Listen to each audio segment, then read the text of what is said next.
ouvrir la séquence dédiée à nos partenaires, j'invite Jean-Marc Nizet d'Alstom à nous rejoindre sur scène. Bonjour à toutes et tous. Ravi d'être parmi vous et grand merci à Eric de m'avoir proposé de participer à cette séquence. Eric m'a proposé de plutôt donner une espèce de perspective globale de la situation. Moi, pour l'instant, je suis en charge de l'activité signalisation, infrastructure et projet clé en main pour Alstom en France. Mais dans ma fonction précédente, c'est plutôt à ce titre-là qu'Eric m'a invité, j'ai pendant 5 ans été en charge de la stratégie produit, des développements R&D, en lien avec la signalisation grande ligne et notamment les RTMS.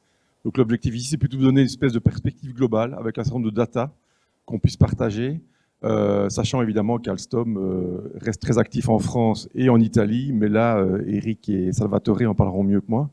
D'ailleurs, c'est en Italie que Alstom a fait la première mise en service des TCS niveau 2, c'était déjà en 2005 avec la ligne Rome-Naples. Donc c'est un grand souvenir. Voilà, donc rapidement, je ferai un historique qui est quand même assez long, l'air de rien, donc c'est quand même bien de mesurer un peu d'où on vient, et après expliquer un peu à travers le monde où on trouve les applications et finalement quels sont les principaux défis qui restent devant nous de manière collective et de manière globale. Je ne vais pas faire l'histoire, hein, je pense que la plupart d'entre vous la connaissent. Néanmoins, ce qui est intéressant, c'est de se rappeler les motivations à l'époque. Il y avait évidemment le sujet de l'interopérabilité qui reste un vecteur fort, notamment pour l'Europe. Il y avait effectivement le degré de sécurité des systèmes ATP, parce que dans certains pays, on n'avait pas les niveaux de sécurité qu'on peut trouver en France, par exemple avec le KVB. Néanmoins, il y avait cet enjeu-là. Par contre, il y avait aussi la volonté progressivement de remplacer certains systèmes ATP qui étaient obsolescents, de créer un paysage concurrentiel multifournisseur. Ça, on l'a un peu oublié, mais à l'époque, tout était un peu éclaté et chaque réseau était un peu dépendant d'un fournisseur. Là, maintenant, c'est quelque chose qui est derrière nous et donc c'était un des bénéfices de la démarche. Et le troisième, qui est également très important, il y avait la volonté, puisque c'était poussé par la Commission européenne, de renforcer l'industrie ferroviaire européenne sur le marché mondial. Et on verra que de ce point de vue-là, c'est quand même plutôt un succès également. Donc encore une fois, ça n'a pas été un follow-up tranquille, mais il y a quand même des choses qui ont bien progressé, c'est ce que je vais essayer de vous montrer. D'abord en termes de maturité, donc les TCS niveau 2, c'est progressivement imposé, de plus en plus, je dirais. Il y a encore des projets de TCS niveau 1, notamment en France, hein, on y travaille d'ailleurs, mais globalement, c'est plutôt les TCS niveau 2 qui s'est imposé. Il y a eu une longue séquence de maturation des spécifications, probablement trop longue, on y reviendra. Et il y a maintenant la volonté progressivement dans les baselines d'injecter de l'innovation. Et c'est là qu'on va devoir trouver le trade-off. C'est des grosses discussions avec la Commission européenne parce que d'un côté, on voudrait la stabilité des spécifications, un peu comme ça se pratique en Chine. Et de l'autre côté, il y a la volonté de continuer à innover en amenant des choses nouvelles au niveau du système de signalisation. Donc, ce qui est intéressant de noter, c'est que de facto, les RTMS est devenu un standard mondial, puisqu'à l'exception de certains pays comme la Chine, par exemple, qui a son propre standard, qui d'ailleurs n'est pas très éloigné du nôtre, les RTMS s'est imposé, notamment lié au fait que c'est un système performant, mais aussi un système qui permet d'avoir des appels d'offres ouverts avec plusieurs fournisseurs. En Europe, il y a plus de 5000 km en service commercial, et dans le monde, il y a de l'ordre de 110 000 km de contrats contractés. Donc c'est quand même des chiffres assez importants. Alors dans le cas de contrats cas notamment, on verra après. Et il y a de l'ordre de 30 000 véhicules pour lesquels il y a des contrats pour les fitter au niveau ETCS. Donc je dirais que la maturité des specs est maintenant à peu près là, et que le challenge effectivement, c'est la capacité à déployer tout ça, et notamment la capacité en termes d'engineering, en termes de migration, et puis éventuellement aussi être capable de migrer plus facilement d'une baseline à l'autre. C'est une façon de représenter un peu ça au niveau de la carte dans le monde, mais c'est juste pour vous indiquer qu'effectivement, on trouve des projets RTMS un peu partout dans le monde. On en trouve en Australie, au Mexique, au Canada, au Sénégal, en Afrique, etc., au Moyen-Orient également. Donc voilà, maintenant c'est devenu, encore une fois j'insiste, finalement une référence dans le monde, et c'est finalement un des succès de cette aventure RTMS qui dure maintenant depuis 30 ans. C'est une façon de montrer les chiffres, juste pour dire qu'en fait, depuis 2010, il y a eu une phase un peu où il y avait des early adopters pendant les années 2000 à 2010, mais à partir de 2010, il y a une croissance assez linéaire finalement, de passation de contrats que ce soit en termes de kilomètres de trackside ou en termes de nombre de véhicules contractés, pour arriver aux chiffres que je vous ai mentionnés précédemment. Là, j'ai juste mentionné concernant Alstom, donc la solution, le brand name, c'est Onvia, qui est un peu le fruit de la consolidation Alstom et Bombardier, puisque vous savez qu'Alstom avait Atlas, Bombardier avait Ibicab, et on a convergé tout ça. Juste pour dire que côté Alstom, on a à peu près 10 000 km de TCS niveau 1 qui sont déployés à travers le monde, notamment en France, dans 18 pays. On a 8 400 mètres de kilomètres de voies qui sont en service commercial en TCS niveau 2 dans 17 pays, et j'espère très prochainement Paris-Lyon, évidemment, qui est un projet emblématique pour nous. Et de l'ordre de 18 000 bords et TCS qui sont en service commercial dans 38 pays, donc c'est quand même des chiffres importants, et notamment les bistandard KVB. Soit dit en passant, le bistandard tel que fait en France ou en Italie est probablement la meilleure façon de migrer progressivement le réseau vers les RTMS. Alors, il y a, selon les pays, selon les clients, il y a eu différentes façons de s'y prendre. À l'origine, dans les premières années, je dirais, des années 90-2000, on était parti sur des lignes, des contrats spécifiques pour une seule ligne. C'est ce qui s'est pratiqué au début en Europe et c'est ce qui se pratique encore beaucoup à l'export. Et progressivement, la maturation venant, les stratégies pays par pays se raffinant, on est parti sur soit des accords cadres, soit des déploiements nationaux. En Europe, généralement, on a une grosse contrainte d'interface avec le système national. Donc, du coup, ça crée de la complexité dans tous les pays européens. Et donc, ça implique des développements assez significatifs qui parfois pénalisent la vitesse de déploiement. C'est typiquement le cas en Allemagne ou en France. Il y a d'autres endroits où, par contre, effectivement, il y a moins cette contrainte-là, ce qui permet d'aller plus vite. Une constante aussi, c'est qu'en général, pour ces accords cadres ou ces déploiements nationaux, on parle de plusieurs fournisseurs pour justement avoir la capacité à accélérer la digitalisation du réseau et ne pas être dépendant d'un seul fournisseur. J'ai pris quelques cas d'utilisation juste pour illustrer. Le cas un peu extrême, c'est le Danemark qui était assez précurseur. Je crois qu'ils ont passé les contrats en 2012, si je ne m'abuse. Mais eux, la volonté, c'était carrément de resignaliser complètement leur réseau, depuis les track products, depuis les aiguillages, les passages à niveau, etc. Et en profiter pour migrer vers un interlocking digital et vers les RTMS. Donc c'est un projet extrêmement ambitieux. Ils avaient partagé le pays en deux, avec la partie ouest exécutée par Hitachi, la partie est par Alstom et les bords par Alstom. C'est un projet qui a pris assez bien de retard parce qu'en fait, il y a eu une grosse phase de spécification, puisqu'on partait finalement un peu de scratch. Mais néanmoins, on avait quand même des contraintes de migration qui faisaient qu'on s'adapte avec le système existant.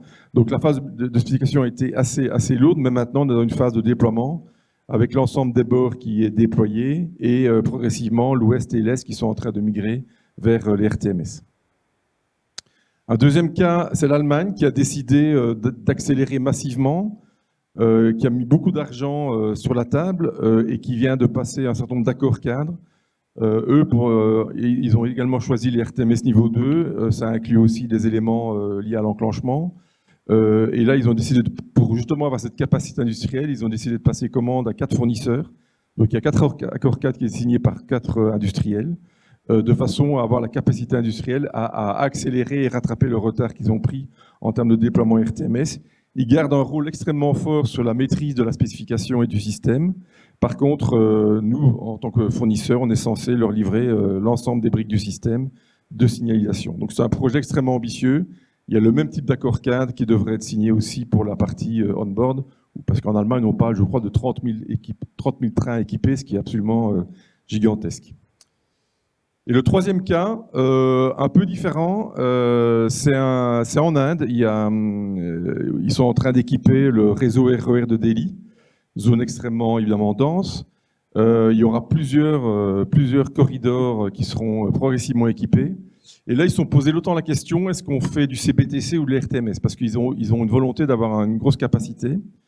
Et finalement, ils ont décidé de choisir l'RTMS parce qu'en termes de capacité, finalement, avec l'RTMS, on peut s'approcher des performances du CBTC, notamment en mettant de l'ATO. Et par ailleurs, ils étaient assez soucieux d'avoir justement la possibilité de faire appel à différents fournisseurs et de ne pas être mariés avec un seul fournisseur. Donc c'est un peu ça qui les a motivés à aller vers les RTMS. Par contre, assez peu de contraintes, puisque c'est une ligne nouvelle, assez peu de contraintes d'interface avec le système existant, ou quasi pas du tout.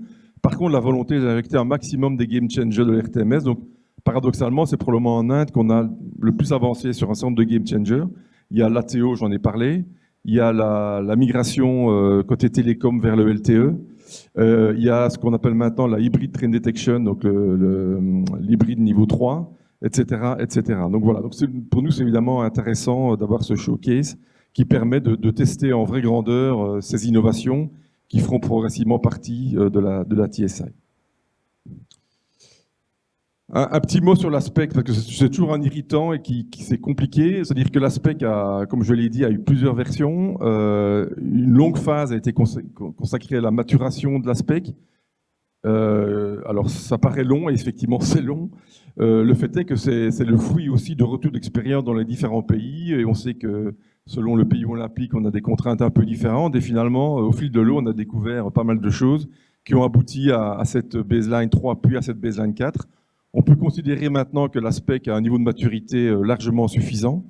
Donc on n'a plus cette contrainte-là de continuer à itérer.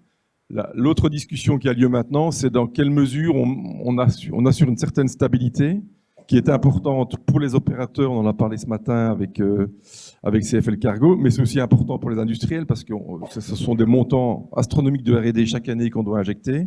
Et donc, on recherche aussi un peu de stabilité pour faire du déploiement et un peu moins de R&D. Et donc, c'est des dialogues qu'on a tous à nos niveaux respectifs avec la Commission européenne. Eux, leur souci, c'est quand même que l'industrie européenne reste au top de l'innovation et donc on ne se prive pas de l'utilisation de nouvelles technologies et qu'on continue à avancer et à innover. Donc, il faut trouver le bon trade-off entre une certaine stabilité, qui est quand même ce qu'on recherchait un peu pour pouvoir faire du déploiement efficace, et quand même le besoin d'injecter progressivement des innovations. Parmi les game changers, j'en ai déjà parlé, l'ATO est probablement celui dont on parle le plus, hein, c'est la capacité à augmenter encore la capacité de l'ETCS niveau 2, donc aller encore plus loin que ce que permet déjà le niveau 2 qui est déjà pas mal, et on pense pouvoir gagner de l'ordre de 15 à 20% de capacité. On a fait pas mal de pilotes dans différents pays à ce niveau-là, pas qu'Alstom, les différents industriels. En termes d'économie d'énergie aussi, ça permet aussi de réduire significativement la consommation d'énergie. Donc l'ATO est quelque chose qui mécaniquement va s'imposer. C'est déjà en cours en Inde, on a un projet à Stuttgart où on le déploie également. Je pense que c'est quelque chose qui va venir, qui va être un add-on mécanique sur les TCS et qui n'apportera que du bonus finalement. Le deuxième sujet, ça a déjà été évoqué, c'est l'obsolescence du GSMR. Donc progressivement, il va falloir migrer vers le FRMCS. Donc c'est aussi des choses auxquelles l'ensemble de l'industrie doit se préparer. Et un troisième sujet qui est un peu en marche pour l'instant, mais qui pourra à un moment donné influer la STI aussi, c'est E-Link, c'est la volonté de standardiser davantage les interfaces en enclenchement, de façon justement à pouvoir, pour un client, commander différentes briques de base en enclenchement à différents fournisseurs. Donc c'est une volonté d'aller dans ce sens-là. Et donc, évidemment, l'industrie va s'adapter en conséquence. Et pour terminer, on en a pas mal parlé déjà dans le panel précédent, mais je pense que j'ai essayé de résumer sur un seul slide finalement les conditions de succès. Il y a tout ce qui touche au coût de maintien, de cycle de vie du produit. Donc le fait déjà d'avoir une solution, je dirais, un peu standard par industriel, ça permet de mettre un maximum de moyens pour assurer la pérennité du produit et d'assurer son sustaining et gérer les éventuelles obsolescences. Il y a aussi maintenant les contraintes induites par la cybersécurité. Il faut aussi qu'on se prépare à ça et qu'on soit capable régulièrement de proposer à terme régulier des patchs de mise à niveau pour assurer la sécurité. On a besoin d'être capacité de migrer plus facilement d'une baseline vers l'autre. Actuellement, passer d'une baseline à l'autre, ça reste extrêmement complexe et extrêmement coûteux, on l'a dit. Donc, c'est quelque chose sur lequel on doit trouver des solutions techniques pour le faire plus facilement, tout en restant dans les cas de la sécurité, évidemment. La stabilité des principes nationaux pour les RTMS est importante, notamment pour tout ce qui touche à la signalisation wayside. Pas mal de développements sont induits par ces principes nationaux. Donc une fois que les développements sont faits, il est important de les stabiliser pour ne pas repartir dans des cycles de développement. On a parlé abondamment du financement, notamment du financement des opérateurs, parce qu'évidemment, équiper un train d'RTMS, effectivement, c'est coûteux. Malheureusement, pour les industriels, c'est coûteux aussi parce que, comme je vous l'ai dit, c'est beaucoup de R&D.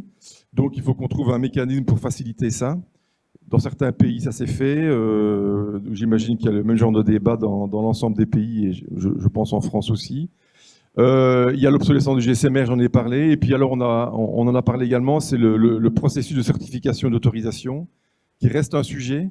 Quand vous avez une locomotive qui doit rouler dans 15 ou 16 pays, ce qui est le cas maintenant, le processus pour arriver à avoir une loco homologuée dans les 14 pays reste assez lourd.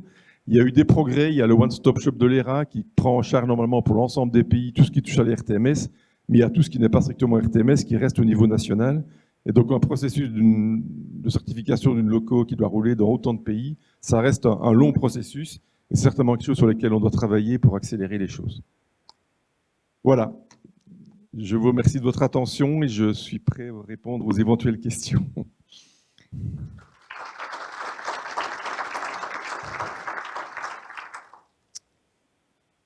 Oui, eh bien, quelques questions de la salle.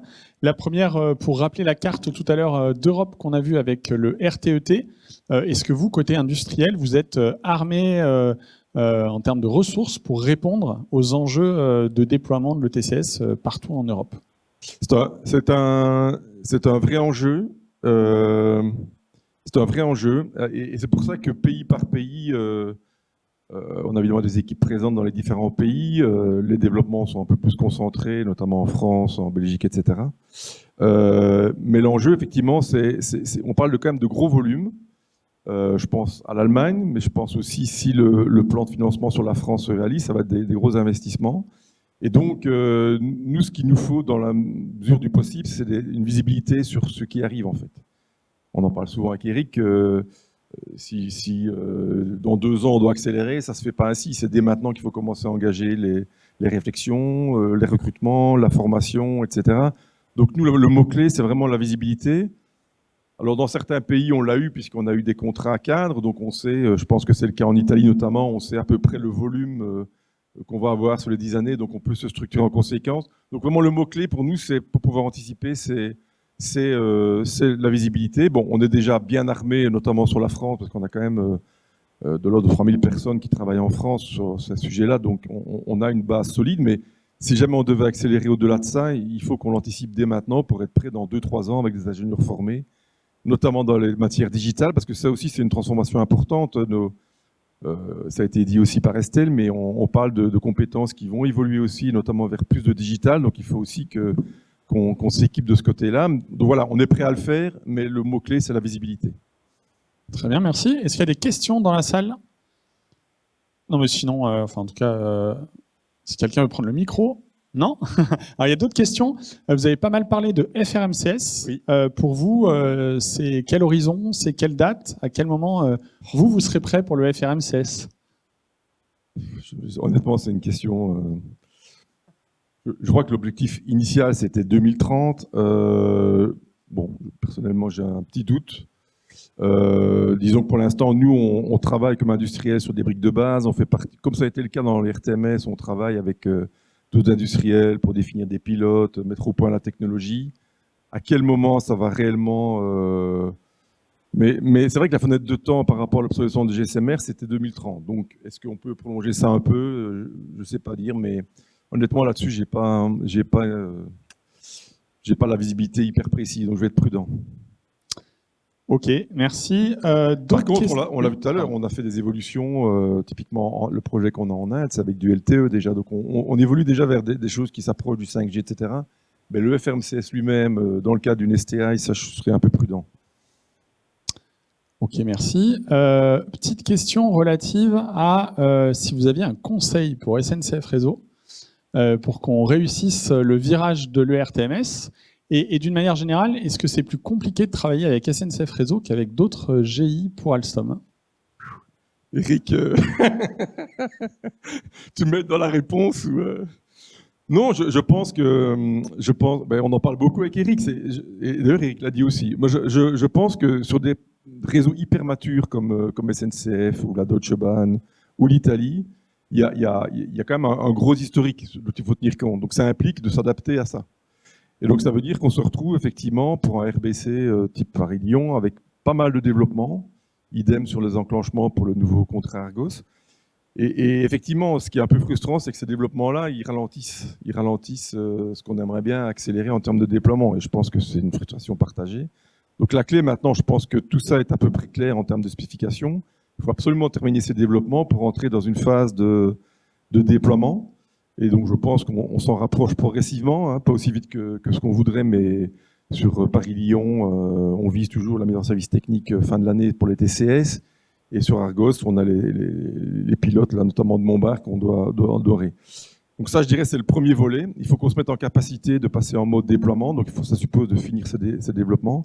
Et puis derrière, effectivement, s'organiser de point de vue industriel avec SNCF Réseau sur les ressources qu'on devra mobiliser pour faire face à la croissance du besoin dans les années qui viennent. Donc il faut vraiment qu'on travaille sur deux volets. Et alors derrière tout ça, il y a des sujets liés à l'automatisation, etc.